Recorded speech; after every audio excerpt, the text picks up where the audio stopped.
মাম্মা মাম্মা আজকে কি তুমি লাউ শাক বানাবে মাম্মা? না বেটু, আজ লাউ শাক বানাবো না। নমস্কার। আজ মামের হেসেলে থাকছে লাউ পাতা দিয়ে ভীষণ লোভনীয় চিংড়ি ভাপা, ভীষণ সহজ পদ্ধতিতে। তার জন্য প্রথমেই কয়েকটা ফ্রেশ লাউ পাতা নিয়ে হাতে করে তার পাতলা আঁশটা তুলে ফেলতে হবে। তারপর সেগুলো কুচি কুচি করে কেটে নিতে হবে। সব এরকম কাটা হয়ে গেলে একটা পাত্রে জল দিয়ে সেটা গরম করতে দিতে হবে।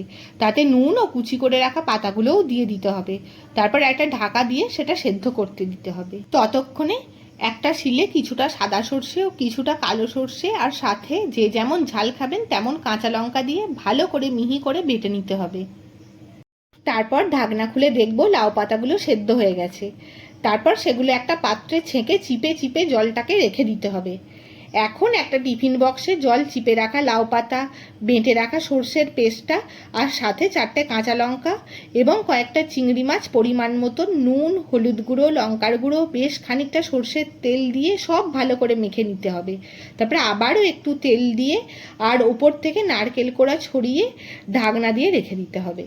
এবার একটা বাটিতে জল গরম করতে দিয়ে তাতে একটা স্ট্যান্ড বসিয়ে তাতে টিফিন বক্সটা বসিয়ে ভালো করে ঢাকনা দিয়ে দিতে হবে। এবার 20 মিনিট পর ঢাকনা খুলে দেখব লাউ পাতা আর চিংড়ি দুটোই সুসিদ্ধ হয়ে গেছে। তারপরে একদম তৈরি লাউ পাতায় চিংড়ি ভাপা।